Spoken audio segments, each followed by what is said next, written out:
The desert wind howled across the Nevada plains as Dr. Elena Martinez climbed the metal stairs to the observation deck. It was 3:47 a.m., and the global communications array stretched before her like a field of giant metal flowers, each dish pointed toward different corners of the universe. She had been the lead scientist here for 8 years, listening to the endless whispers of space, hoping to catch something that would change everything. Tonight, she would get her wish. "Dr. Martinez, you need to see this right now," called Tom. Bradley, her night shift operator. His voice carried an edge she had never heard before. Tom was calm, steady, the kind of man who stayed cool even when equipment failed during important observations. But now his hands shook as he pointed to the main screen. Elena hurried to the control room, her coffee mug forgotten on the deck railing. The massive display showed wave patterns unlike anything in their database. The signal was strong, impossibly strong, and it was coming from the direction of the Vega system. "How long has this been coming in?" she asked, settling into her chair. "Started about 20 minutes ago. At first I thought it was interference from a satellite, but look at this structure." Tom highlighted sections of the transmission. "This isn't random noise, there's a pattern here, something deliberate." Elena studied the data streaming across multiple monitors. Her heart began to race. After decades of searching, after countless false alarms and dead ends, this looked like the real thing. But something felt wrong. The signal was too strong, too clear, as if whoever sent it wanted to be heard. "Run it through the translation protocols," she ordered, "and call the team, all of them." Within an hour, the control room buzzed with activity. Dr. James Cooper, their linguistics expert, bent over his computer while engineer Lisa Park worked on cleaning up the signal. Others gathered around workstations, their faces lit by the glow of screens showing humanity's first contact with alien intelligence.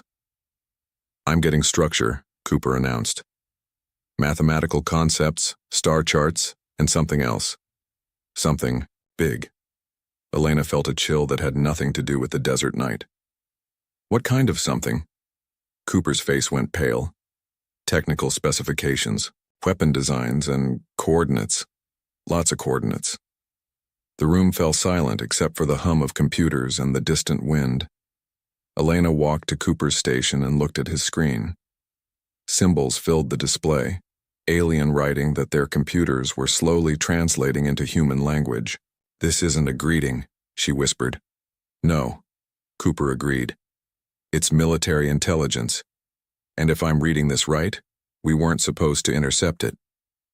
The translation took 6 hours. As the alien text became readable, the horror of their discovery grew clear. The signal came from a species calling themselves the Valdari Empire. They had been watching Earth for over 30 years, studying human civilization like scientists observing bacteria in a dish. Elena read the translated documents aloud to her team, her voice steady, despite the fear growing in her chest. "Target, designation, Sol 3, species classification, primitive carbon-based life forms, threat level, minimal, recommendation, complete sterilization of planetary surface before resource extraction." Tom dropped his coffee mug. It shattered on the floor, but nobody moved to clean it up. "There's more," Cooper said quietly. "Fleet deployment orders, 12 heavy cruisers, departure date 6 months ago. Estimated arrival time at Earth, 18 months from now." Lisa Park stood up slowly. "They're coming here. They're coming to kill us all." Elena continued reading. "The Valdari discussed humanity with the same cold interest humans might show when planning to clear out a wasp nest. They debated whether to study human specimens before extermination, or simply burn the entire planet from orbit and move on to harvesting Earth's metals and water." "Listen to this," Elena said, her voice getting stronger. "Commander's log, Valdari, 2nd Fleet. The mammals of Sol 3 show basic tool usage and have achieved primitive spaceflight. However, their technology remains centuries behind ours. They pose no threat to Imperial forces. Standard extermination protocols will be sufficient." Cooper looked up from his screen. "They think we're helpless. They think we're animals," Tom added, anger creeping into his voice. Elena kept reading. The Valdari intelligence reports painted a picture of humanity that was both accurate and completely wrong. Yes, humans were younger on the galactic stage. Yes, their technology was primitive compared to an empire that had conquered dozens of worlds. But the aliens had missed something crucial in their decades of observation. They had watched human cities and counted human weapons. They had analyzed human governments and calculated human resources. But they had never seen humanity truly threatened. They had never seen what humans became when faced with extinction. Alert the Global Defense Council, Elena ordered. Emergency protocols highest priority, and get me Admiral Kane on the secure line. As her team scrambled to make contact with Earth's military leadership, Elena stared at the translation still scrolling across her screen. The Valdari had made a simple mistake, the kind that had doomed countless civilizations throughout history. They had confused being peaceful with being weak. Admiral Marcus Kane arrived at the facility before dawn, his helicopter landing in a whirlwind of dust and noise. He was a tall man with gray hair and eyes that had seen too many wars, but his face showed sharp intelligence as Elena briefed him on their discovery. "So they've been watching us for 30 years, he said, studying the alien star charts. "Learning our weaknesses, planning their attack." "Yes, sir. But they made an error. This transmission was meant for their home fleet, not for us. We intercepted their internal military communications." Kane smiled, and it was not a pleasant expression. "So we know they're coming, we know how many ships, and we know what they think of us." "We also know their technology," Lisa added. "The signal contains technical specifications, weapon designs, shield frequencies. They sent us a blueprint of their own military systems." Kane studied the translated documents for a long time. When he looked up, his eyes held something that Elena had never seen before, not fear but anticipation. "Dr. Martinez, how long do we have?" 12 months, maybe 14 if we're lucky. And they think we're helpless animals." "Yes, sir." Kane stood up, his decision made. "Then we're going to teach them something they've never learned in all their years of conquest. We're going to show them what happens when you threaten the human race." Elena felt something shift in the room, a change in the air like the moment before a storm breaks. The Valdari had been watching humanity for decades, but they had never seen humans prepare for war. They had never witnessed the transformation that occurred when peaceful people realized their children faced extinction. "What do you need from us?" she asked. "Everything. Every detail of their technology, every weakness in their systems, every piece of intelligence in that transmission. We have 12 months to prepare for a war that will determine whether humanity survives or joins the list of civilizations the Valdari have wiped out." Kane paused at the door. "Doctor, when the Valdari arrive, they're expecting to find a primitive world full of helpless animals. Instead, they're going to find something they've never encountered in all their years of conquest." "What's that, sir?" "An angry human race that's had a year to prepare for their arrival." As the sun rose over the Nevada desert, Elena looked out at the communication array that had changed everything. The dishes still pointed toward the stars, but now they carried a different purpose. They were no longer just listening to the universe. They were preparing to send a message of their own. 3 weeks after the discovery, the world had changed completely. What started as a secret known only to a few scientists had become humanity's greatest mobilization effort in history. In underground bunkers and hidden facilities across every continent, the human race was waking up to what it truly meant to survive. Dr. James Cooper stood in the newly built research facility beneath the Rocky Mountains, staring at alien technology that should have been impossible to understand. But the Valdari had made their first critical mistake when they sent detailed technical specifications in their intercepted message. Now, human scientists were using the aliens' own blueprints against them. "The shield generator is almost ready for testing," announced Dr. Sarah Kim, Cooper's lead engineer. She pointed to a device that looked like a metal flower with crystalline petals. "If we're reading their specifications correctly, this should create an energy barrier strong enough to stop their plasma weapons." Cooper nodded, but his mind was elsewhere. For 3 weeks, teams of scientists had worked day and night to decode Valdari technology. What they found was both encouraging and terrifying. The aliens were advanced, but their technology followed predictable patterns. They had grown comfortable with centuries of easy victories against weaker civilizations. "Have you seen the weapons lab?" Sarah asked. Cooper followed her down a corridor lined with blast doors. Behind each door, human engineers worked on projects that would have been science fiction a month ago. In one room, Lisa Park supervised the construction of energy cannons based on Valdari designs. In another, teams built armor that could deflect alien weapons. But the most important work was happening in the deepest level of the facility, where Admiral Kane had established the Strategic Planning Center. The command room buzzed with activity. Officers from every nation worked side by side, sharing intelligence and coordinating the largest military buildup in human history. At the center of it all stood Admiral Kane, studying holographic displays that showed Earth's new defenses taking shape. "Admiral, the orbital platforms are ahead of schedule," reported Colonel Sarah Blake, Kane's deputy commander. "We'll have 12 battle stations in position around Earth within 8 months. Kane smiled grimly. "And the fleet construction?"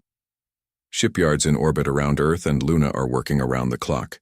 Captain Alex Torres is overseeing the design process. His first prototype should be ready for testing next week." Kane walked to a large display showing the solar system. Red dots marked the approaching Valdari fleet, still months away but closing the distance steadily. Blue dots showed humanity's growing defenses spreading throughout Earth's orbital space. "What about the reconnaissance program?" Kane asked. "Already underway, sir. We've launched 12 stealth probes toward the approaching fleet. If our understanding of Valdari technology is correct, they won't detect the probes until it's too late." Kane nodded. The probes were one of humanity's first original innovations, combining alien stealth technology with human miniaturization techniques. Each probe was no larger than a basketball, but packed with sensors that could monitor the Valdari fleet from a safe distance.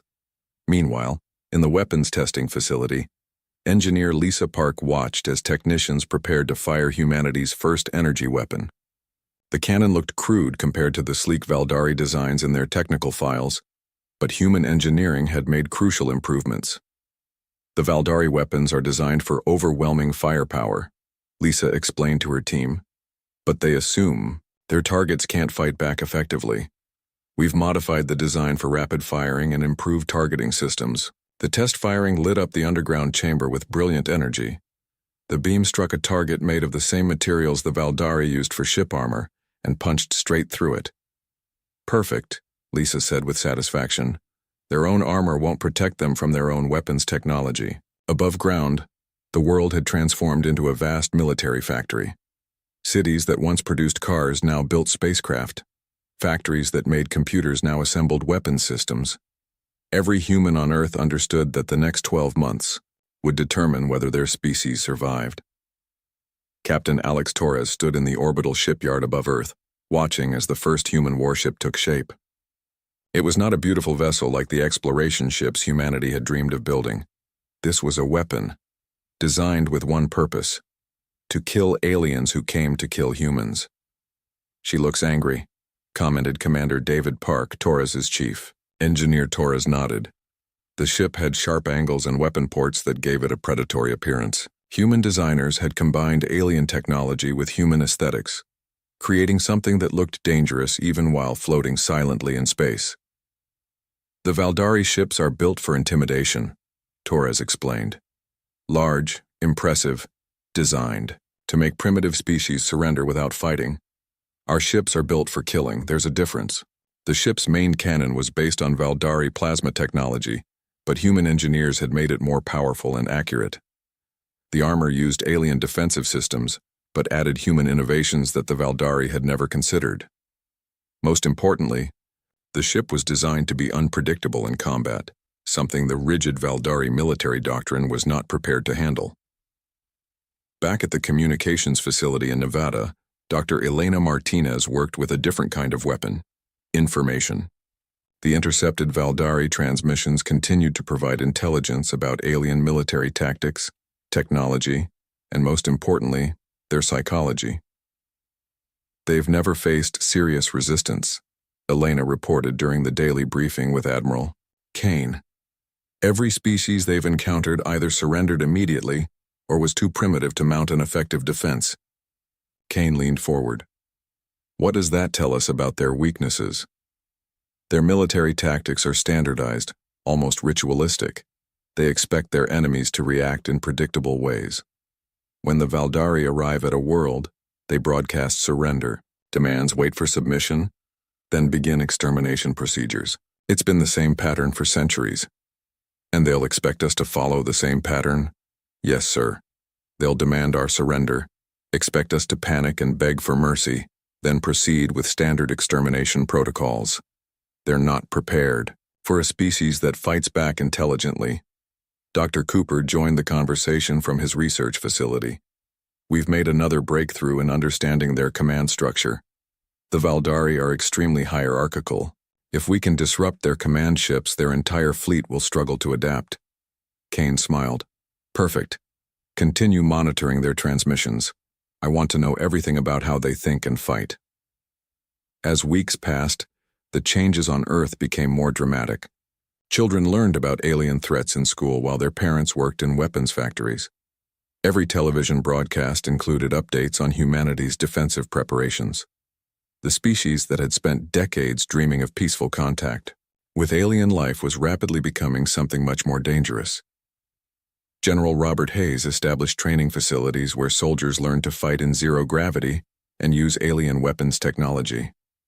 The training was harsh, designed to prepare humans for combat against an enemy with superior technology and centuries of military experience. The Valdari are bigger and stronger than humans, Hayes told his trainees. Their weapons are more advanced, and their ships are more powerful. But they've never fought humans before. They don't know about human creativity, human stubbornness, or human fury when our families are threatened. The soldiers trained with captured alien equipment, learning to turn Valdari technology against its creators. They practiced boarding actions on mock-ups of alien ships, using human tactics adapted for alien environments. Meanwhile, scientists worked on projects that would have seemed impossible before the alien threat emerged. Dr. Kim's team perfected personal shield generators that could protect individual soldiers. Lisa Park developed portable weapons that could penetrate Valdari armor. Cooper's linguistics team learned to speak alien languages, preparing for interrogations and psychological warfare. But perhaps the most important development was happening in humanity's collective psychology. The species that had reached for the stars with hope and curiosity was discovering something darker within themselves. The same drive that had led humans to explore and create was now focused on a single goal, making sure that any alien species that threatened human existence would regret that decision. Admiral Kane stood on the observation deck of the orbital command station, looking down at Earth's blue surface. 12 months ago, it had been a peaceful world where humanity's greatest conflicts were economic and political disputes. Now it was becoming something the galaxy had never seen. An entire planet preparing for war. "Sir, the first probe has reached the Valdari fleet," reported Colonel Blake. Kane turned to the communication console. "What do we see?" The images appeared on screen. Massive alien ships moving in perfect formation through space. They were beautiful, in their own way, but Kane saw them as 12 threats to human survival. "They're not even trying to hide," he observed. "They think we can't detect them. Should we maintain surveillance?" Kane nodded. "Keep watching them.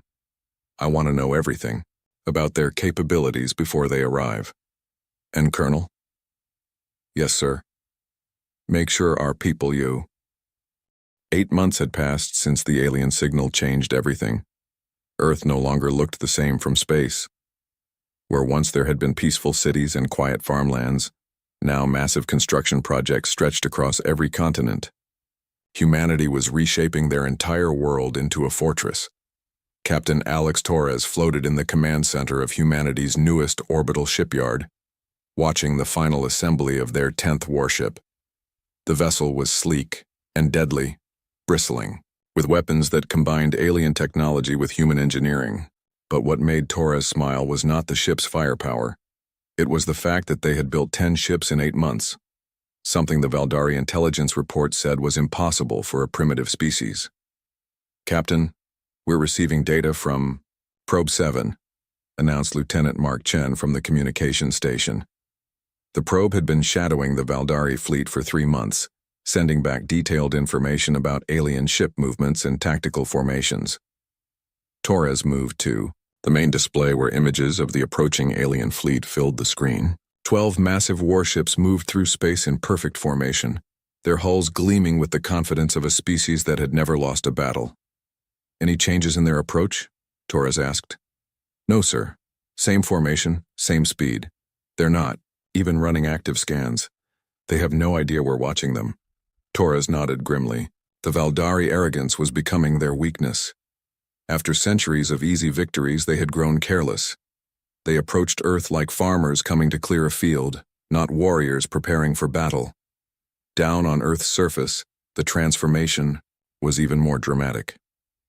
Dr. Elena Martinez stood on the observation platform of the Global Defense Center in Colorado, looking out over a landscape that had been completely rebuilt for war. Factories that once made civilian goods now produced weapons and armor. Research facilities that had studied peaceful sciences now focused on military technology. "The shield generators are ready for final testing," reported Dr. Sarah Kim over the communication system.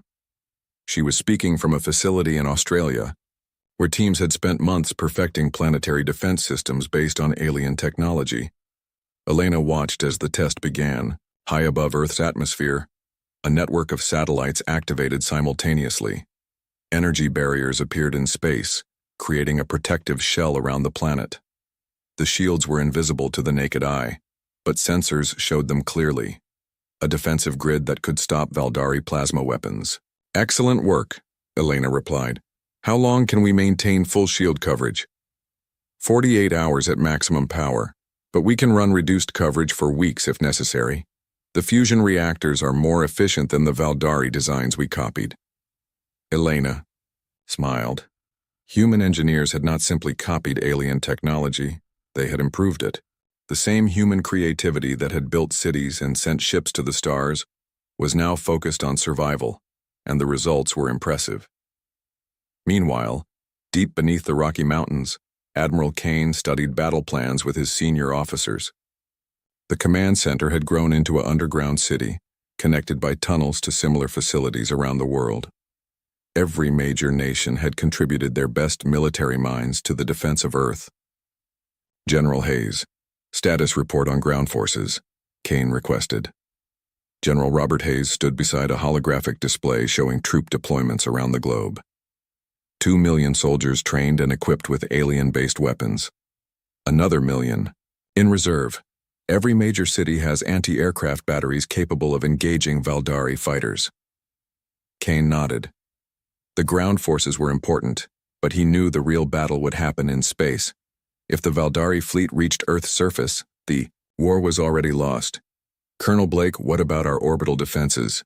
Colonel Sarah Blake highlighted points of light around Earth on the tactical display. 16 battle stations in stable orbit, each armed with plasma cannons and protected by shield generators. "Captain Torres reports that our fleet will have 15 ships ready for combat when the Valdari arrive." Kane studied the numbers. 15 human ships against 12 Valdari cruisers. On paper, it seemed like a fair fight. But Kane knew that Valdari ships were larger and had centuries of proven combat experience. The battle would depend on human tactics and the element of surprise. "Any word from our long-range reconnaissance?" Kane asked. "Probe 12 reached the outer system yesterday," Blake reported. "The Valdari fleet is maintaining standard approach formation. They're broadcasting standard surrender demands on all frequencies, expecting us to receive and respond with submission." Kane allowed himself a small smile. The Valdari were still following their ancient playbook, treating Earth like every other world they had conquered. They expected humanity to panic, to beg for mercy, to make the conquest easy. They were about to learn how wrong they were. In the weapon testing facility beneath Nevada, engineer Lisa Park supervised the final trials of humanity's secret weapon. The device looked simple, a metal cylinder about the size of a telephone pole, but it represented months of work by Earth's best scientists. "The stealth torpedo is ready for deployment," Lisa announced to the team. Based on Valdari sensor frequencies, it should be completely invisible to their detection systems. Dr. James Cooper examined the weapon's technical specifications. How many can we produce before they arrive? 50, maybe 60 if we push production. Each torpedo carries enough explosive power to cripple a Valdari cruiser. Cooper nodded approvingly. The torpedoes were pure human innovation, designed to exploit weaknesses in alien sensor technology. The Valdari had never faced stealth weapons because no species they conquered had been advanced enough to build them. Above them, in the communication center, Dr. Martinez continued monitoring alien transmissions. The intercepted messages revealed more about Valdari psychology and tactics with each passing day. "They're planning a demonstration bombardment," she reported during the daily briefing. "When they arrive, they intend to destroy one of our major cities as a warning, then demand complete surrender." Kane's face hardened. "Which city?" "The transmissions suggest New York because of its symbolic importance and population density. They want to maximize psychological impact." Kane turned to his staff officers. "Make sure our people know what's coming. When the Valdari arrive, they won't offer terms or negotiation. They plan to start killing humans immediately." The knowledge spread quickly through Earth's military command structure. Any lingering hopes for peaceful resolution disappeared. The Valdari had made their intentions clear: complete extermination of human civilization. This certainty had an unexpected effect on human morale. Instead of despair, it created a cold, focused anger that spread through every level of society. Factory workers built weapons faster. Scientists solved problems more quickly. Soldiers trained harder. Humanity was discovering what they became when faced with an enemy that offered no mercy. Captain Torres received the news while inspecting the newest additions to Earth's fleet. The ships were getting more sophisticated with each design. As human, engineers learned to combine alien technology with their own innovations. "Commander Park, how are the crews adapting to the new systems?" Torres asked his chief engineer. "Better than expected, sir. The combination of alien sensors and human tactical computers gives us advantages the Valdari don't expect. We can see them coming from farther away and coordinate our attacks more precisely." Torres studied the tactical displays showing ship capabilities. Human vessels were smaller than Valdari cruisers, but they were faster and more maneuverable. More importantly, they were designed by humans who understood human psychology and tactics. "The Valdari fight like they expect their enemies to be afraid," Torres observed. "Their ships are built to intimidate.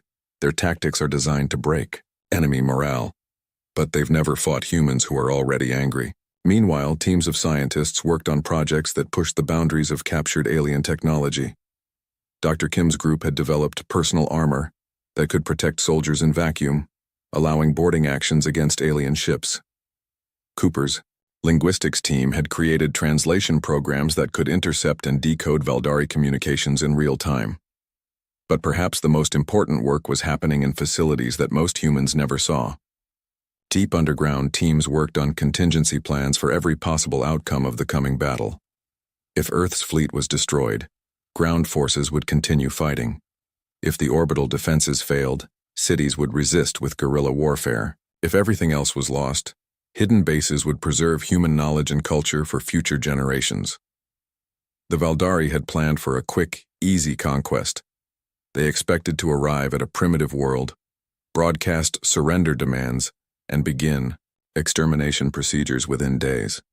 Instead, they were approaching a fortress world where every human was prepared to fight for their species' survival. Admiral Kane stood on the observation deck of the orbital command station, looking out at Earth's defensive preparations. Weapon platforms and shield generators dotted the space around humanity's home world. Warships patrolled in carefully planned formations. Communication arrays maintained contact with reconnaissance probes that watched the approaching enemy. "Sir, latest intelligence from the probe network," Colonel Blake reported. "The Valdari fleet will arrive in exactly the day humanity had been preparing for finally arrived." Admiral Kane stood in the command center of the orbital battle station, watching as 12 massive Valdari warships dropped out of hyperspace at the edge of the solar system. The alien vessels were enormous, each one larger than Earth's biggest cities. their hulls gleaming with the metallic sheen of advanced technology. "Contact in 6 hours," reported Colonel Blake, her voice steady despite the magnitude of the moment. "They're broadcasting on all frequencies." Kane nodded grimly. "Let's hear what they have to say." The alien transmission filled the command center with harsh mechanical sounds that the translation computers quickly converted to human language. The voice that emerged was cold, arrogant, completely without emotion. "Primitive inhabitants of Sol 3, you are commanded to surrender immediately. Your species has been selected for termination. Those who comply will be granted swift death. Those who resist will suffer prolonged agony before extermination. You have one of your planetary rotations to respond." The transmission ended, leaving the command center in silence. Kane looked around at his officers, seeing the same cold anger in their eyes that he felt in his own chest. "Well," he said quietly, "they certainly know how to make an impression." Captain Torres spoke from the bridge of the human flagship, his voice crackling over the communication system. "Admiral, the fleet is in position. All ships report ready for combat." Kane studied the tactical display showing the positions of both fleets. The Valdari maintained their traditional formation, 12 ships arranged in a pattern that had intimidated countless civilizations. The human fleet was scattered throughout the solar system, hidden behind asteroids and moons, waiting for the perfect moment to strike. "Remember the plan," Kane broadcast to all human forces. "They expect us to meet them in open battle, ship to ship, following their rules. Instead, we're going to show them what happens when they fight humans." The Valdari fleet moved toward Earth, with the confidence of predators approaching helpless prey. Their ships were beautiful in their way, sleek and deadly, bristling with weapons that had destroyed dozens of worlds. But as they approached the inner solar system, something began to go wrong. The first sign of trouble came from the Valdari flagship. Commander Thex, the alien leader, watched his sensors with growing confusion. The primitive world ahead showed none of the panic and chaos his intelligence reports had predicted. Instead, the electromagnetic signatures suggested massive industrial activity and coordinated military movements. "Navigation, are you certain these are the correct coordinates?" Thex demanded. "Yes, Commander. This is Sol 3, the primitive world marked for cleansing." Thex studied the sensor readings more carefully. The planet below showed energy signatures that seemed almost familiar, as if the inhabitants were using technology similar to Valdari systems. "Impossible," he muttered. "These creatures are centuries away from such advancement." He was about to order a detailed scan when the first human attack began. Lisa Park's stealth torpedoes struck without warning. The weapons had been drifting in space for weeks, powered down and invisible to Valdari sensors. When they received the attack signal, they activated simultaneously and accelerated toward the alien fleet. The first torpedo struck the Valdari cruiser on the fleet's left flank. The explosion lit up space like a small star, and the massive alien ship lurched sideways, its shields failing under the unexpected assault. Before the Valdari could react, 11 more torpedoes found their targets. "Direct hits on 8 ships," reported Torres from the flagship. 3 Valdari cruisers are badly damaged. The others are recovering, but their formations are broken. Kane smiled grimly. The stealth attack had worked perfectly, but it was only the beginning. "All ships, execute attack pattern Alpha. Show them what human engineering can do." The human fleet emerged from hiding like wolves attacking a herd. 15 warships, each one smaller than the Valdari cruisers but faster and more maneuverable, swept in from multiple directions. The aliens, still reeling from the torpedo attack, tried to reform their battle lines. But Captain Torres had studied Valdari tactics for months. He knew exactly how they would respond to the attack, and he was ready for them. "Focus fire on the command ship," Torres ordered. "If we can take out their leadership, the rest of the fleet will struggle to coordinate." The human ships moved with precision that shocked the Valdari commanders. Instead of the chaotic, panicked resistance they expected from a primitive species, they faced coordinated attacks that seemed to anticipate their every move. "Commander, Thex watched in growing horror as his fleet was torn apart by ships that should have been no match for Valdari technology. The human vessels used weapons that looked like Valdari designs, but fired faster and hit harder. Their shields deflected, plasma blasts that should have destroyed them instantly. "How are they doing this?" Thex demanded of his tactical officer. "Unknown, Commander. Their technology appears to be based on our own designs, but with modifications we don't understand." The truth was simple, but devastating. Human engineers had taken Valdari technology and improved it with human creativity and ingenuity. The aliens had given humanity the tools to destroy them, and humans had made those tools better. The battle raged for 2 hours. The Valdari ships were powerful, but they were designed for intimidation and overwhelming firepower against helpless targets. The human fleet was built for war against a superior enemy, and every ship had been crafted with deadly efficiency. General Hayes watched the space battle from the command bunker beneath Colorado, coordinating the planetary defense systems. When 3 damaged Valdari ships broke away from the main battle and headed for Earth, he was ready. "Activate the orbital defense grid," he ordered. The space around Earth lit up with energy as 16 battle stations opened fire simultaneously. The approaching Valdari ships found themselves caught in a crossfire of plasma beams and missile salvos. Their shields, already weakened by the earlier battle, began to fail under the concentrated assault. "Sir, one of the alien ships is trying to reach the surface," reported Colonel Blake. Hayes studied the tactical display. The damaged Valdari cruiser was diving toward Earth's atmosphere, probably hoping to crash land and establish a ground base. It was exactly what human forces had been preparing for. "Let them come," Hayes said calmly.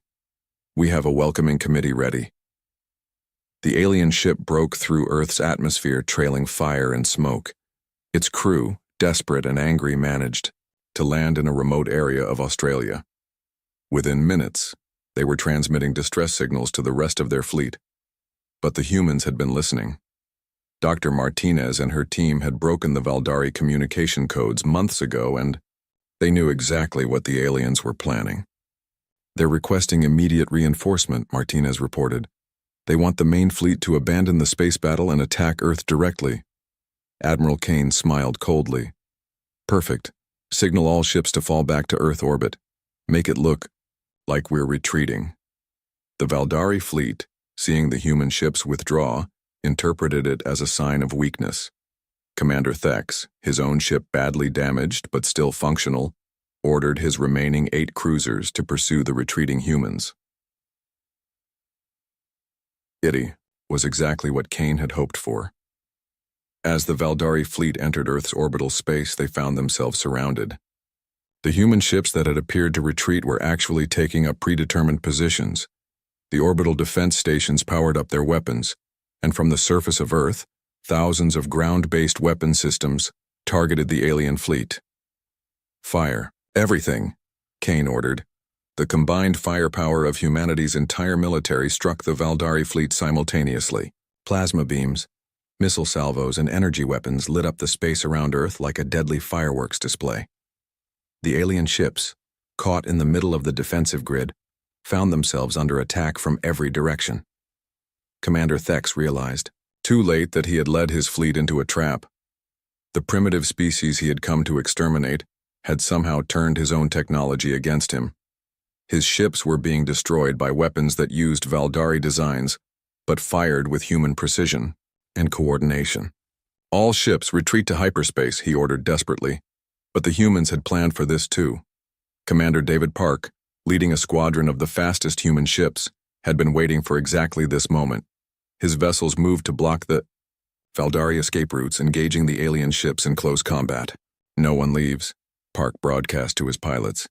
"Not one alien ship returns to tell their empire where Earth is located." The final phase of the battle was swift and brutal. The Valdari ships, designed for conquering helpless civilizations, were no match for human warships built specifically to kill aliens. One by one, the mighty cruisers were destroyed or disabled. When the last Valdari ship fell silent, Kane looked around the command center at his officers. Earth's sky was filled with the wreckage of alien vessels, but not a single human ship had been lost. Casualties? He asked. Minimal, sir. The Valdari never had a chance to attack our cities or population centers. Kane nodded slowly. The battle was over, but he knew this was only the beginning. Somewhere in the galaxy, the Valdari Empire was waiting for news of their fleet's easy victory. When that news never came, they would eventually send more ships to Eye. 3 months after the battle, Admiral Kane stood in the interrogation chamber deep beneath the Global Defense Center. Across from him sat Commander Thex, the highest-ranking Valdari survivor from the destroyed fleet. The alien was tall and lean, with silver skin and dark eyes that had once looked upon dozens of conquered worlds. Now those eyes showed something they had never held before: fear. Your empire will send more ships, Thex said in broken human language, his voice carrying the arrogance that came from centuries of easy victories. You cannot defeat the full might of the Valdari. Kane leaned back in his chair, studying the alien commander with calm interest. Tell me about your empire, Commander. How many worlds have you conquered? 47 systems bow before Valdari might, Thex replied with pride. Your primitive species will be the 48th. And how many of those worlds fought back? Thex paused, confusion crossing his features. None fought back. Resistance is pointless against superior technology. Kane smiled coldly. That's your problem, Commander. You've spent so long bullying helpless civilizations that you forgot what happens when you face someone who can fight back. Dr. Elena Martinez entered the chamber carrying a datapad filled with intelligence gathered from captured Valdari ships. The information had been a treasure trove, revealing not just military secrets, but the entire structure of the alien empire. Admiral, we've finished analyzing their star charts, she reported. The Valdari Empire controls 47 systems, but their military is spread thin. Most of their conquered worlds are kept in line by small garrison forces. Kane nodded, his plan taking shape. What about their home system? 3 heavily defended worlds, but the bulk of their fleet is scattered across the Empire, maintaining control. And sir, there's something else. The Valdari have never lost a fleet. Never. When our 12 ships don't return, their empire will want to know why. Commander Thex listened to this exchange with growing alarm. These humans were not simply defending themselves, they were planning something far more dangerous. Meanwhile, in the orbital shipyards above Earth, Captain Torres supervised the construction of humanity's most ambitious project yet. The new ships being built were not copies of Valdari designs, but purely human creations that incorporated the best of both technologies.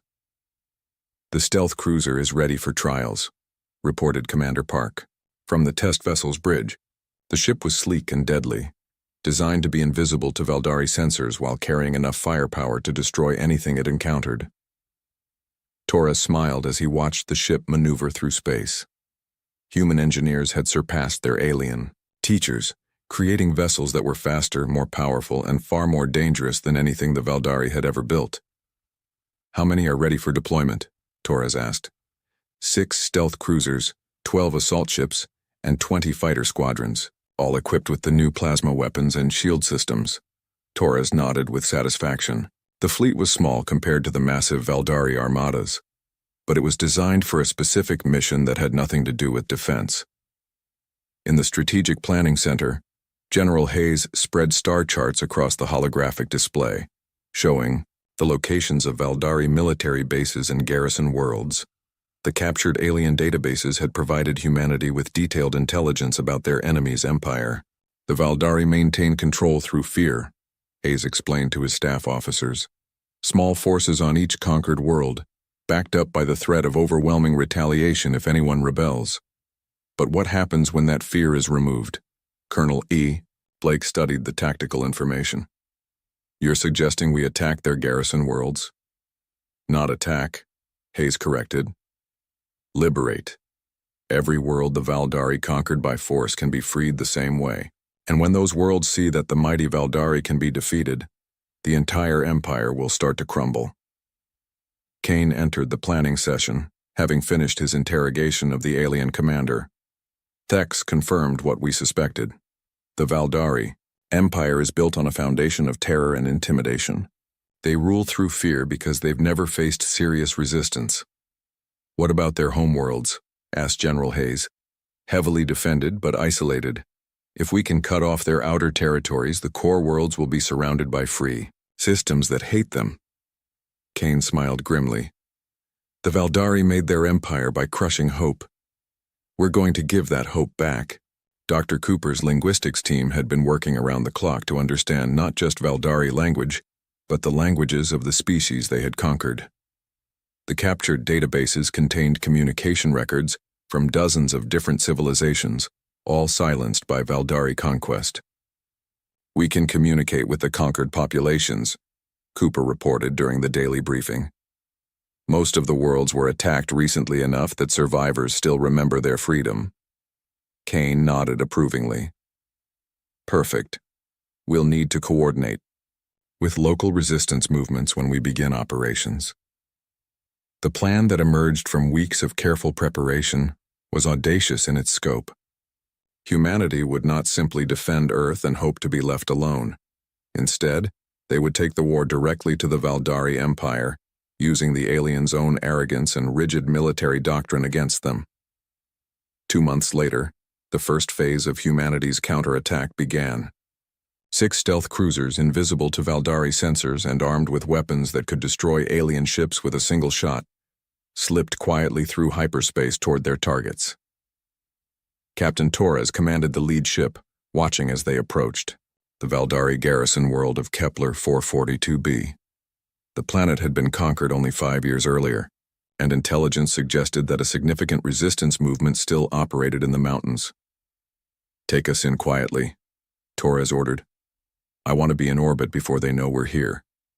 The human ships materialized in the planet's orbital space, like ghosts, their stealth systems keeping them hidden from Valdari sensors. Below them, the alien garrison consisted of 2 medium cruisers and a planetary defense grid that had seemed invincible to the conquered population. It lasted exactly 17 minutes. The stealth cruisers opened fire with precise, coordinated strikes that destroyed the Valdari ships before they could raise shields or return fire. The planetary defense systems, designed to prevent primitive species from escaping, were helpless against human weapons that struck from impossible angles. As the last Valdari installation exploded, Torres broadcast a message to the planet's surface, in the local language that Dr. Cooper's team had provided. People of Kepler 442b, this is Captain Torres of the human fleet. The Valdari who enslaved your world are dead. You are free. Humanity stands with all species who choose freedom over tyranny. The response from the planet's surface was immediate and overwhelming. Resistance fighters who had hidden in caves for 5 years emerged to celebrate their liberation. The Valdari garrison that had seemed so powerful was nothing but burning wreckage in orbit. Similar scenes played out across 6 different worlds as human strike teams eliminated Valdari garrisons with surgical precision. The aliens' rigid military doctrine, designed for intimidating helpless civilians, proved useless against human tactics that emphasized speed, stealth, and overwhelming firepower at the point of attack. But the real message came when the human fleet reached the Valdari border world of Proxima Centauri b, a heavily fortified system that served as a major military base for the alien empire.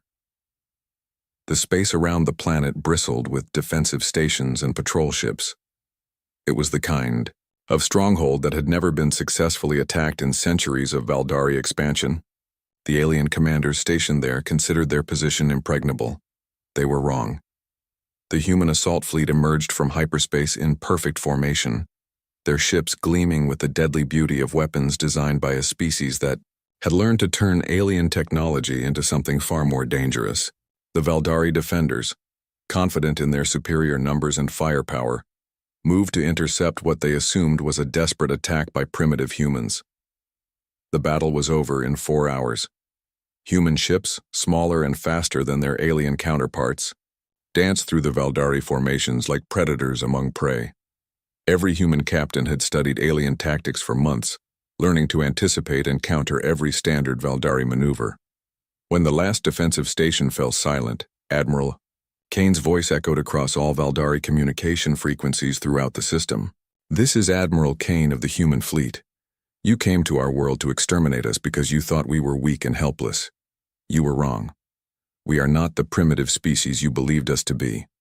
We are survivors who have fought for 10,000 years to reach the stars, and we will not be pushed back into the darkness. Kane paused, letting his words sink in to every Valdari listener. Every world you have conquered will be freed. Every species you have enslaved will know that. The mighty Valdari can be defeated. Your empire was built on fear and intimidation, but today that fear dies. Any species that threatens human existence will learn what we learned long ago on our own world. That freedom is worth any price, and that some species would rather die fighting than live as slaves. The message was broadcast throughout Valdari, space, carrying with it footage of the destroyed fleet and liberated worlds. For the first time in centuries, the conquered populations of the stars looked peaceful from Earth. For thousands of years, humans had gazed at them, wondering if they were alone. On a quiet Tuesday morning, they got their answer. Captain James Reed sat in the control room of the Global Space Defense Center, sipping his coffee. At 42, he had spent most of his life preparing for a moment he never truly believed would come. His gray eyes focused on the screen as the strange signal appeared again. "What do you think it is?" asked Mike, the communications officer. Reed shook his head. "Not sure. But it's not one of ours. The signal had first appeared 3 days ago, a pattern too regular to be natural, too complex to be simple interference. It came from somewhere beyond Jupiter's orbit and repeated exactly every 4 hours. "Sir," called out technician Anna Wilson from her station, "the signal has changed." Reed walked to her screen. The pattern now pulsed differently, almost like it was responding to their attempts to decode it. "It knows we're listening," Reed said quietly. Within hours, the world's leaders had been informed.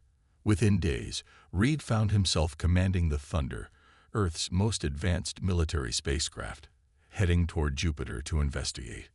The Thunder wasn't built for first contact. It was a warship designed to protect Earth's growing colonies on the Moon and Mars. But it was the best they had. A sleek, nuclear-powered vessel with basic weapons systems and a crew of 30 specialists. "Captain, we're picking up something massive ahead," reported Jack, the sensor operator. It's huge." Reed looked at the main screen. At first, he saw nothing but the blackness of space and Jupiter's massive form in the distance. Then he saw it, a dark shape blocking the stars, moving slowly toward them. "Full stop," ordered Reed. "All systems on standby. Let's not appear threatening." The alien ship became clearer as it approached. It was at least 10 times larger than the Thunder, shaped like a massive arrowhead, with glowing lines running along its dark hull. It moved with impossible grace for something so large. "Are they responding to our signals?" Reed asked. "Nothing, sir," Mike replied. "Wait, we're being scanned. Some kind of energy beam is passing through the ship." Before Reed could respond, every screen on the Thunder went dark. The engines shut down. Only life support and minimal lighting remained functional. "Status report," Reed demanded. "Sir, all systems are down," Anna said, her voice steady despite the fear in her eyes. "They've somehow disabled everything without firing a shot." Reed felt a cold weight in his stomach. In seconds, this alien vessel had neutralized Earth's most advanced warship like it was shutting off a light switch. "Captain," Mike called out, his voice strange. "You need to see this." A new image appeared on the main screen, not from their systems, but projected somehow. A being stood looking at them. It appeared almost human, but with gray-blue skin, large eyes, and no visible hair. It wore what looked like armor made of flowing metal. "I am Krell, commander of the Vex expansion fleet," the being said in perfect English. "Your vessel has been secured. You will be brought aboard for assessment." A bright light filled the Thunder, and Reed felt a strange pulling sensation. When he could see again, he stood in a large, circular room with walls that seemed to shift colors. His entire bridge crew stood with him, looking confused and frightened. Krull entered, flanked by two taller beings carrying what could only be weapons. "Captain James Reed," Krull said. "Your identification was easy to extract from your primitive systems. Why have you come to our system?" Reed asked, stepping forward. He noticed the other Vex tensed, but Krull seemed unconcerned. "Expansion is necessary," Krull replied simply. "Your solar system has resources we require. Your species will be cataloged and assigned appropriate status within our hierarchy. We won't surrender our home without a fight," Reed said. Krull made a gesture that might have been amusement. 17 systems before yours said the same. All now serve the Vex. Your resistance would be brief. The casual confidence chilled Reed more than any threat. "Come," Krull said. "I will show you why resistance would be unwise." Reed and his officers were led through corridors that seemed to shift and change as they walked. The ship was eerily quiet despite its size. "Where is everyone?" asked Anna. "A ship this size should have thousands of crew members. The Dominion requires minimal organic oversight," Krull explained. "Most functions are automated or controlled by our integrated systems." They entered what appeared to be a command center, though nothing like the bridge of human ships. It was a vast space with few physical controls. Vex operators stood in circles of light, moving their hands through holographic displays. A massive window showed the Thunder, now dwarfed by the alien flagship. "This is the Dominion," Krull said with obvious pride. "The most advanced vessel in the Vex fleet. It can destroy a planet's military installations without damaging valuable resources." Reed studied everything he could see, memorizing details. If they survived this, Earth would need every bit of intelligence he could gather. "You said we're being assessed," Reed said carefully. "What does that mean?" "Your species will be evaluated for usefulness," Krull replied. "Some species serve as laborers. Others have valuable genetic traits. Some prove too primitive or aggressive to be worth preserving." "And who decides that?" Reed asked. "I do," Krull said simply. "I have overseen the integration of 17 systems. Yours will be the 18th. Reed looked back at the Thunder, floating helplessly in space. Earth's best technology looked like a child's toy next to the Dominion. "Your vessel has been thoroughly scanned," Krull continued. "Your weapons would not penetrate our outer shields. Your engines cannot outrun us. Your communications cannot hide from us." Reed stood straighter. "There's more to humans than our technology." Krull studied Reed with those large alien eyes. "Yes, that is why you are here instead of simply eliminated. You show unusual patterns. Your species deserves proper study before classification." As Reed and his crew were led to what would be their quarters, or cells, he caught a glimpse through another window. More Vex ships were emerging from what looked like a tear in space itself. A fleet was gathering. The invasion of Earth had begun, and humanity had no idea what they were facing. Their only advantage was that the Vex didn't seem to consider them a serious threat, just another species to be cataloged and conquered. Reed made a silent promise. The Vex would learn that humans were unlike any species they had encountered before. Somehow, some way, he would make sure of it. Thomas Wells was not a soldier. With his thin frame and thick glasses, he looked more like a professor than an engineer for Earth's military. But his mind made him valuable, perhaps the most valuable human aboard the Dominion. 3 weeks had passed since the Thunder's crew had been captured. Unlike what Reed had expected, they weren't treated as prisoners, but as curiosities. The Vex provided comfortable quarters and allowed them to move within certain areas of the massive ship. Wells spent every moment he could studying Vex technology. At first, the aliens were cautious, but when they saw his genuine fascination, they allowed him greater access. They seemed to enjoy his amazement, like adults showing toys to a child. "The power systems are incredible," Wells told Reed during their daily meeting in Reed's quarters. They spoke quietly, though both suspected the Vex monitored everything. "They use some kind of controlled reaction that's far beyond our fusion technology." Reed nodded, but his mind was elsewhere. Through the small window of his room, he could see Jupiter growing smaller. The Vex fleet was moving inward, toward Earth. "They're letting you see too much," Reed said. "Why would they show an enemy their technology?" Wells adjusted his glasses. "Because they don't see us as a threat. To them, it's like showing a car engine to a caveman." This stung Reed's pride, but he knew it was true. The gap between human and Vex technology was enormous. "Have you noticed something strange about the crew?" Wells asked suddenly. Reed looked up. "What do you mean?" "There are so few of them," Wells explained, lowering his voice further. "For a ship this size, I've counted maybe 200 Vex, and they don't make decisions." Reed leaned forward. "Explain." "They follow procedures. Everything is by the book. When something unexpected happens, they freeze until their systems tell them what to do." Wells tapped his head. "They rely completely on their AI. It's why they're letting us walk around. Their systems calculated we can't possibly threaten them." This was the first potentially useful information Reed had heard. "Can we use that somehow?" Wells shrugged. "Maybe. Their technology is superior, but their thinking is predictable." Their conversation was interrupted by the door sliding open. Krell stood there, flanked by guards. "Captain Reed," Krell said, "your planet's governments are responding to our arrival. You will assist in communications." Reed was led to the command center, where a massive screen showed the panicked faces of Earth's leaders. The Vex fleet had positioned itself near Mars, a show of force that couldn't be ignored. "Tell them resistance is impractical," Krell instructed Reed. "Explain what you had seen." Reed stepped forward, seeing the fear in the eyes of people he had sworn to protect. "This is Captain James Reed of the Thunder.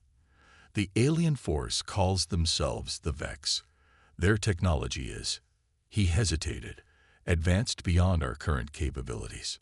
The president of the United Earth Alliance spoke up. "Captain, are you under duress?" Reed chose his words carefully. "I am being treated well. The Vex wish for peaceful integration of Earth into their system." "Integration?" another leader asked. "Surrender," Reed clarified, earning a sharp look from Krell.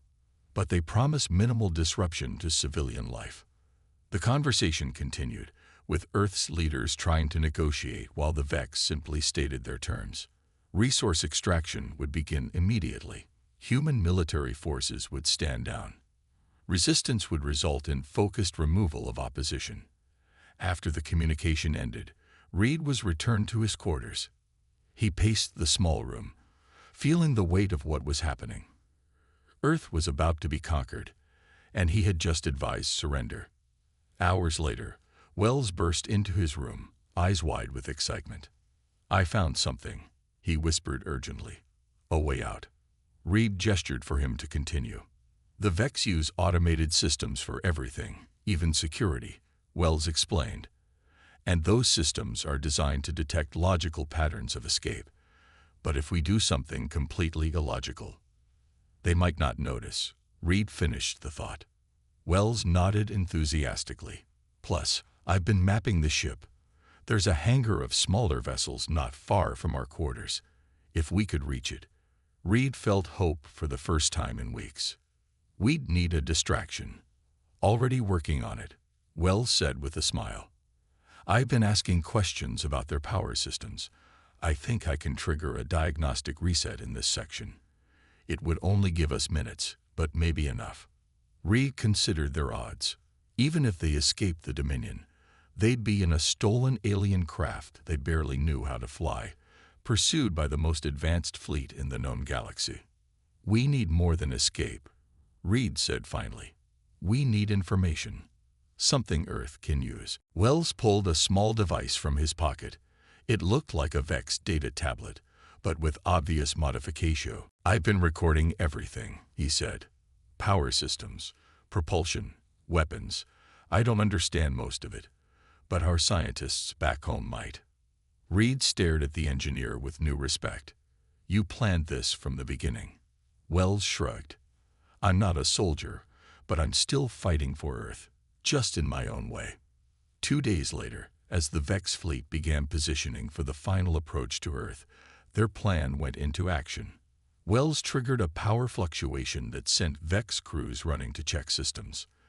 In the confusion, Reed led a small group including Wells and Anna to the secondary hangar. The smaller Vex craft were still intimidatingly alien, but Wells had studied enough to get one activated. As alarms began to sound, they launched from the Dominion, speeding away from the massive flagship. "They're not pursuing," Anna called out, watching the sensors Wells had shown her how to monitor. "They don't think we're worth the effort," Reed said grimly. "Or they know we can't escape." Wells worked frantically at the controls. "I'm trying to figure out how to use their version of faster-than-light travel. If I can just..." The ship shuddered as a beam of energy passed nearby. A warning shot. "They won't let us reach Earth," Reed realized. "They can't risk us bringing information." Wells looked up, his face pale but determined. "Then we don't go to Earth. Not directly. We go somewhere they won't expect." Using the ship's incredible speed, they shot towards Saturn, hiding in its massive rings. The pursuing Vex vessels, clearly not expecting such an irrational course, lost track of them temporarily. "This won't fool them for long," Reed warned. "Long enough," Wells replied, transferring data to a small emergency beacon they had brought from the Thunder. "Long enough to send what we know to Earth." As the beacon launched, speeding toward Earth with its precious cargo of Vex secrets, Reed watched the Vex ships beginning to close in again. "What now?" Anna asked quietly. Reed looked at his small crew, these brave humans who had just changed the course of history. "Now," he said with grim determination, "we make sure that beacon reaches Earth, no matter what it costs us." Admiral Lisa Grant had never seen the leaders of Earth agree on anything so quickly. The data from Reed's beacon had changed everything. "Time is critical," she told the assembled group of scientists, engineers, and military officials gathered in the underground facility in Antarctica. "The Vex believe Captain Reed and his team died in Saturn's rings. They don't know what we have. What they had was a miracle." Engineer Wells had managed to capture the fundamental principles behind Vex technology. Not everything, but enough to give humanity a fighting chance. "Project Horizon begins today," Grant announced. "One ship, the most advanced vessel humans have ever built." In the months that followed, as the Vex established mining operations on Mars and began stripping the asteroid belt of resources, Earth worked in secret. The best minds from every nation came together in the hidden facility carved deep into the Antarctic ice. Thomas Wells had survived. The beacon had been a trick. The Vex destroyed a decoy while Wells, Reed, and their small team used the confusion to slip past the alien fleet and return to Earth. Now Wells led the engineering team, working 18-hour days to translate Vex technology into something humans could build and operate. "The key is the power source," Wells explained to Reed during a rare break. They stood in front of a massive window overlooking the construction bay where Horizon was taking shape. "We can't replicate it exactly, but we can create a hybrid system." Reed nodded, watching workers swarm over the half-built ship. It was smaller than the Vex vessels, about twice the size of the Thunder, with a sleek design that reminded him of ancient sea predators. "Will it be enough?" Reed asked. Wells pushed his glasses up. "The Vex rely completely on their AI and automated systems. That's their weakness. Horizon will have Vex-based technology, but human control. Unpredictability is our advantage." Reed studied his friend. Wells had changed in the months since their escape. He was thinner, more focused, driven by purpose. "The crew?" Reed asked. "Being selected now," Wells replied. "People who think differently. Artists, gamblers, people who make intuitive leaps. The kind of thinking the Vex can't predict." 6 months after the project began, Horizon was ready for its first test. The ship gleamed under the lights of the launch bay, its dark hull absorbing rather than reflecting light, making it look like a ship-shaped hole in reality. Reed stood on the bridge, now officially the captain of humanity's last hope. His crew of 20 had been chosen from thousands of candidates, not just for their skills, but for their creativity and adaptability. Power systems online, reported Anna, who had survived with them, and now served as Horizon's operations officer. Hybrid core stable. Reed took a deep breath. Engage stealth systems and prepare for launch. Unlike the Thunder's rumbling engines, Horizon lifted with barely a whisper. The Vex-inspired propulsion system worked perfectly, accelerating the ship out of Earth's atmosphere with a smoothness that felt impossible. "We're clear of Earth orbit," Anna announced. "No sign of Vex detection." Reed nodded. "Take us to the test coordinates near Jupiter's moon Europa." Wells stood beside Reed, monitoring the hybrid systems he had designed. "Power efficiency is better than expected. The Vex-inspired hull is absorbing all scans that hit us." Reed allowed himself a small smile. For the first time since the Vex arrived, he felt hope. They reached the test area in hours rather than days, thanks to the modified Vex drive. Reed ordered a full systems check before they began testing the weapon systems that Wells had designed, a combination of Vex energy weapons and human tactical innovations.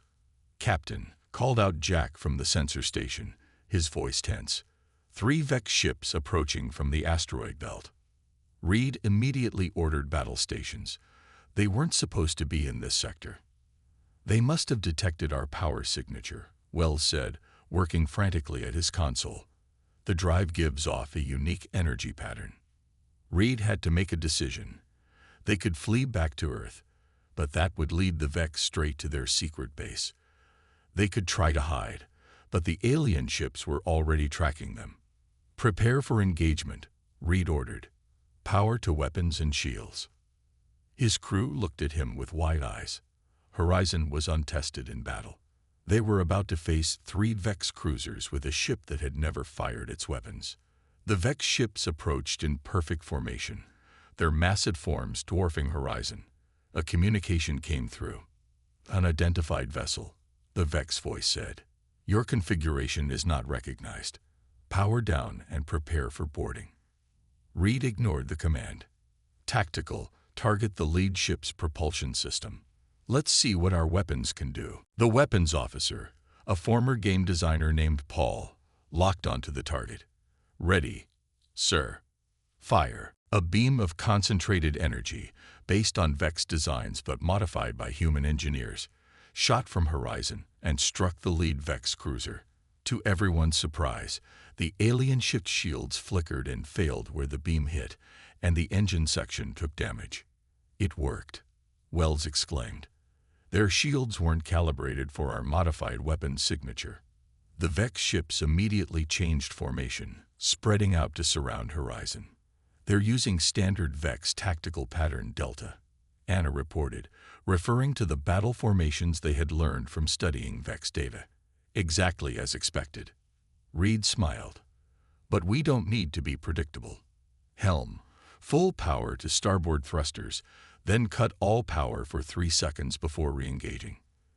The helmsman, a woman named Linda who had been a stunt pilot before the invasion, grinned. "Yes, sir." Horizon lurched to the right, then went dark, drifting in space. The Vex ships adjusted to intercept but were caught off guard when Horizon powered back up directly between 2 of their vessels. "Fire port and starboard weapons simultaneously," Reed ordered. Both Vex ships took hits to their vulnerable areas. One began to spin, its propulsion damage. The other managed to return fire, but Horizon's shields, designed with knowledge of Vex weapons, held. The 3rd Vex ship attempted to retreat, clearly intending to report this new threat. "Can't let them warn the fleet," Reed said.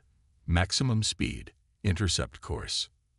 Horizon shot forward, overtaking the fleeing Vex vessel with surprising speed.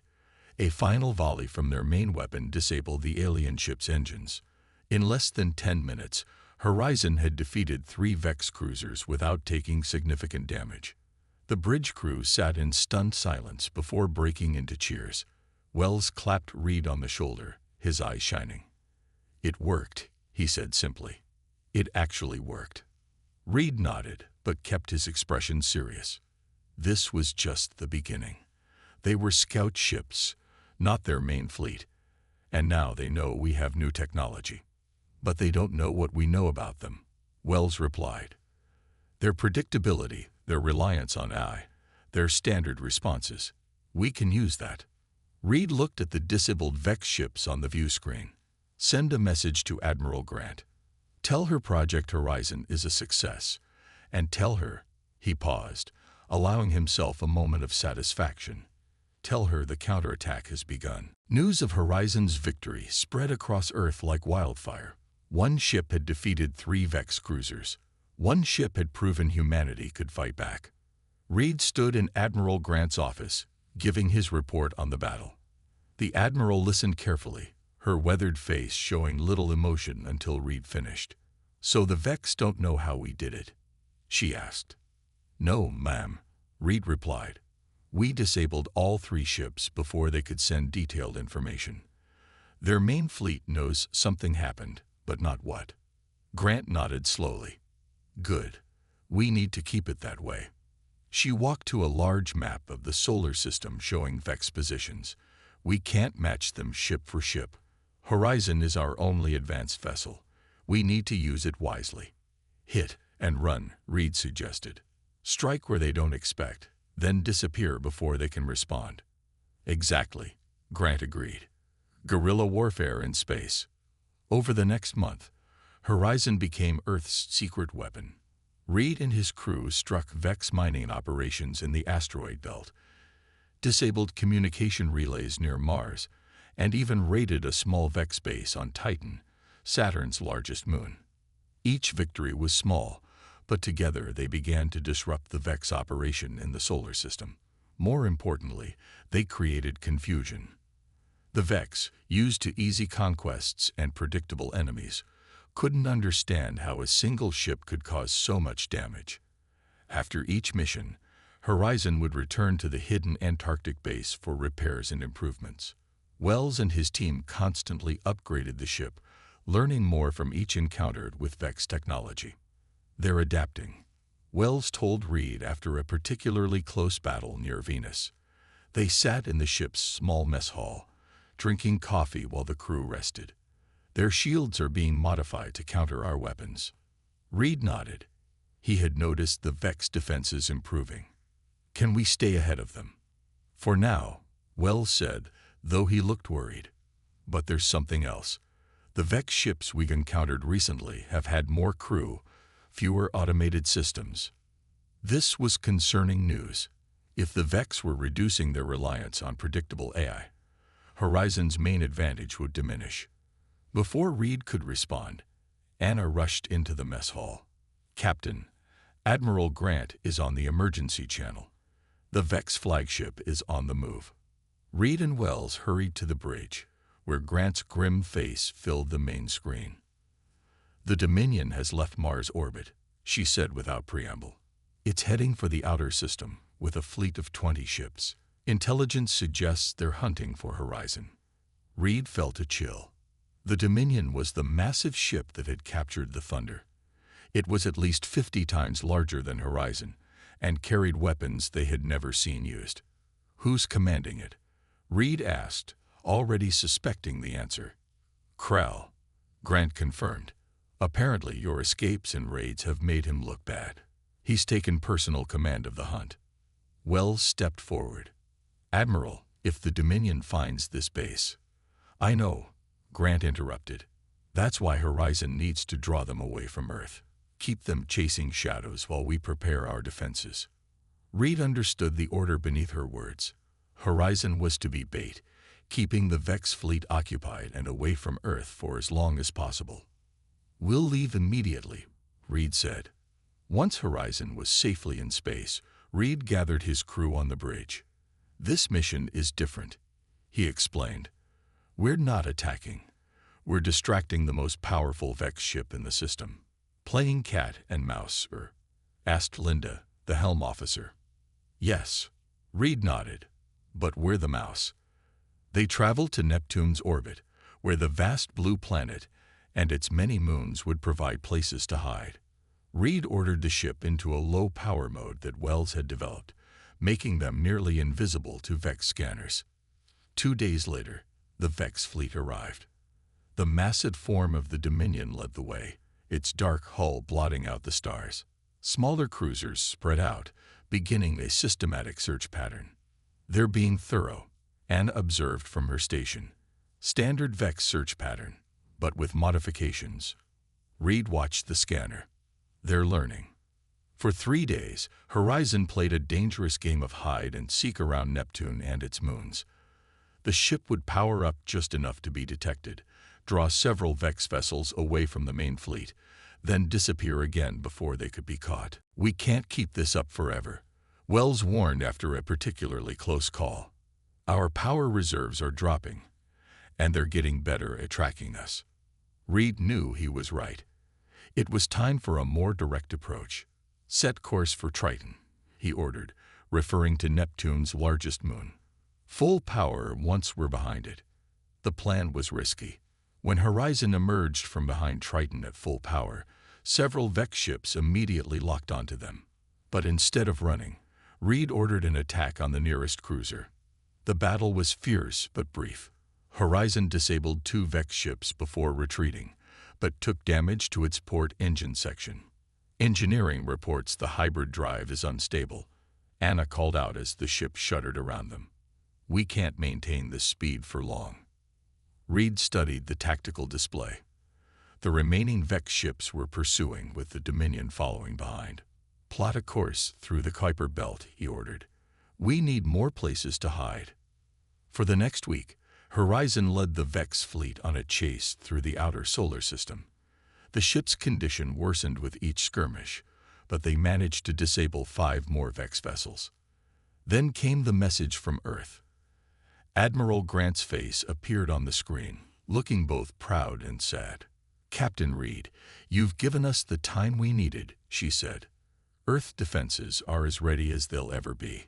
It's time to implement the final phase." Reed understood. Operation Sunward. Grant nodded. "The Vex fleet is scattered thanks to your efforts.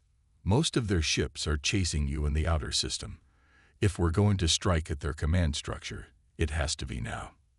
Reed looked around at his tired crew. They had been fighting for weeks, pushing Horizon to its limits. Now they were being asked for one more sacrifice. "We'll bring the Dominion to Saturn," Reed promised. "Just be ready when we arrive." After ending the transmission, Reed addressed his crew. "This is it. One final mission. We're going to lead the Dominion into a trap at Saturn." "The rings?" Wells asked, understanding immediately. Reed nodded. The perfect place for an ambush.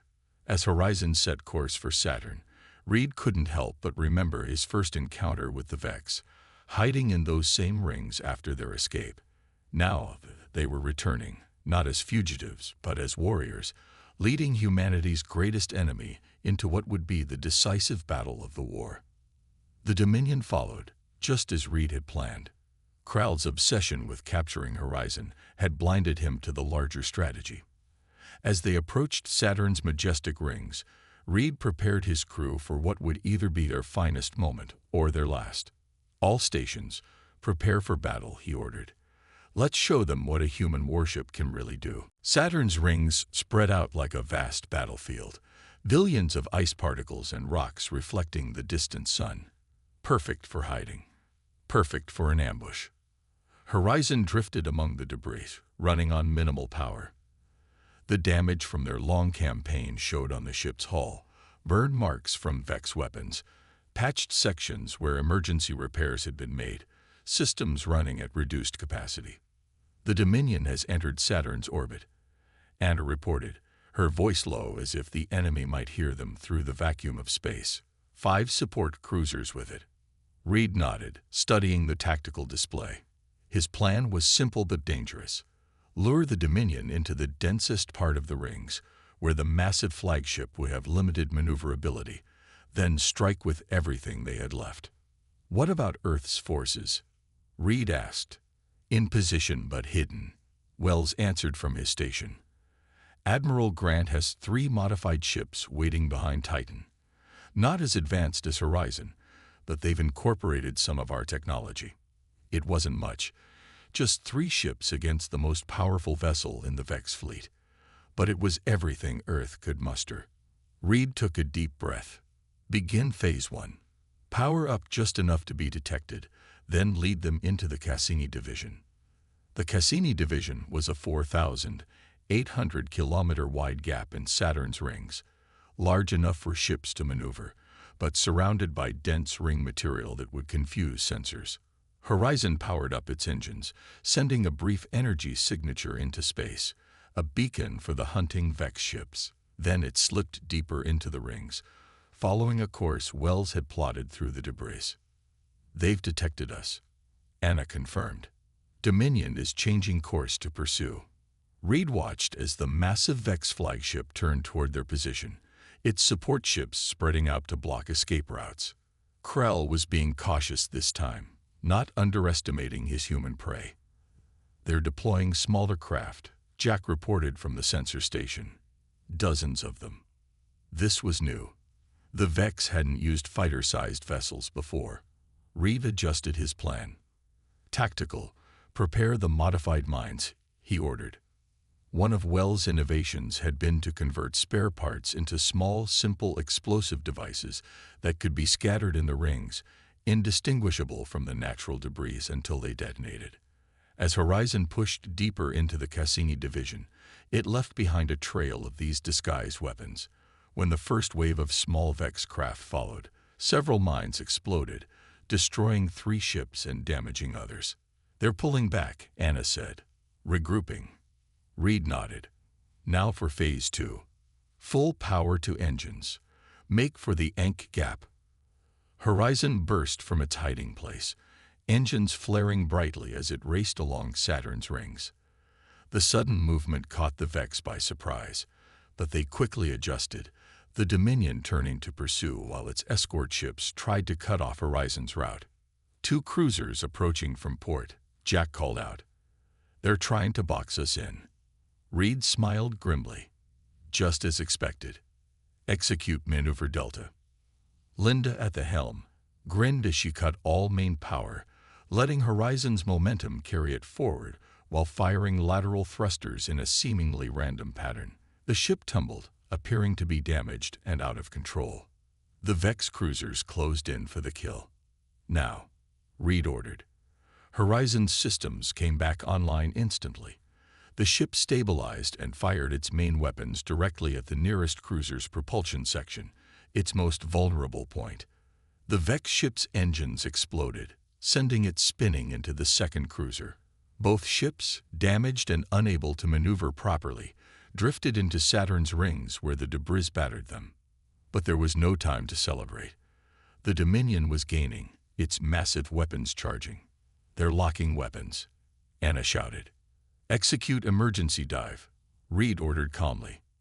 Horizon plunged downward relative to the plane of Saturn's rings, passing through the thin band of ice and rock at tremendous speed.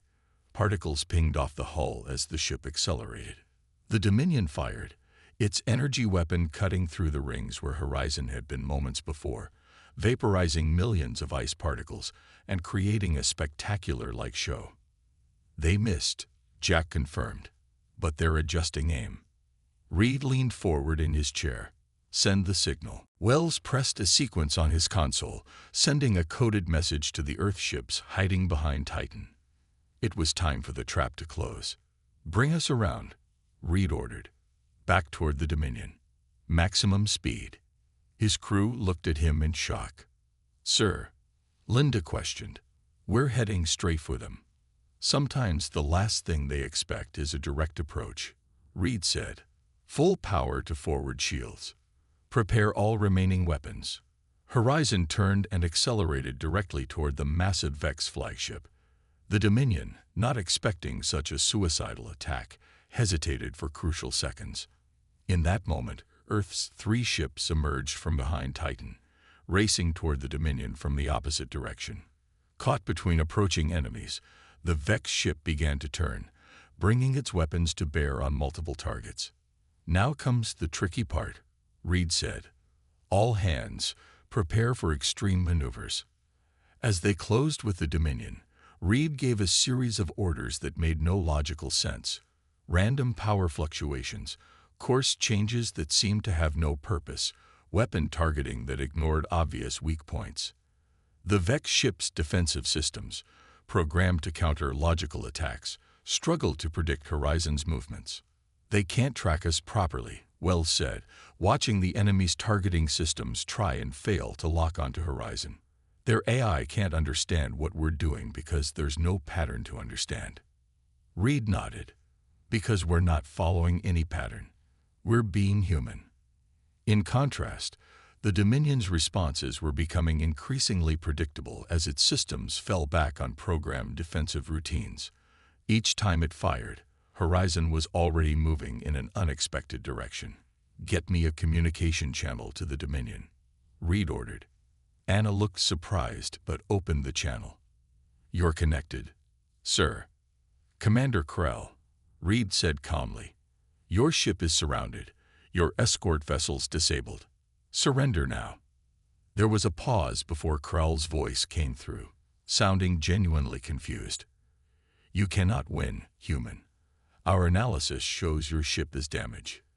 Your weapons cannot penetrate our main shields." "Analysis," Reed repeated. "That's your problem, Krell. You rely too much on your machines to think for you. You've forgotten how to be unpredictable." As if to demonstrate his point, Horizon suddenly cut all power, drifting dead in space for 3 critical seconds before reactivating directly beneath the Dominion's main sensor array. The human ship fired all weapons simultaneously at this blind spot, causing the massive flagship to shudder. At the same moment, Earth's 3 ships attacked from different angles, targeting the same weakened section of the Dominion's shields. For the first time, the mighty Vex flagship took significant damage. "Their shield harmonics are failing," Wells called out excitedly. "One more coordinated strike."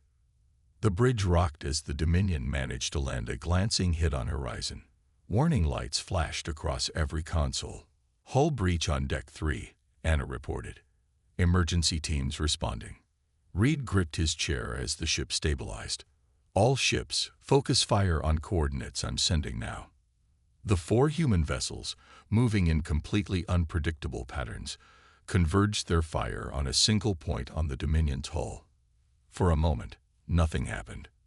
Then, like a crack spreading across glass, the Vex flagship's hull split open, exposing internal systems to space. "They're losing power," Wells reported, unable to keep the amazement from his voice. "Their main reactor is shutting down to prevent catastrophic failure." On the main screen, Reed watched as the mighty Dominion, pride of the Vex fleet, went dark, emergency systems barely keeping it intact. Around the solar system, the remaining Vex ships suddenly began retreating, responding to some silent command. "They're leaving," Anna said, checking long-range sensors. "All Vex ships are breaking orbit, heading for the outer system." The bridge crew sat in stunned silence before breaking into cheers. Reed leaned back in his chair, feeling the weight of months of fighting finally lifting. "Captain," Anna called over the celebration. "Incoming transmission from the Dominion." "It's Krell." Reed nodded, and the Vex commander's face appeared on screen.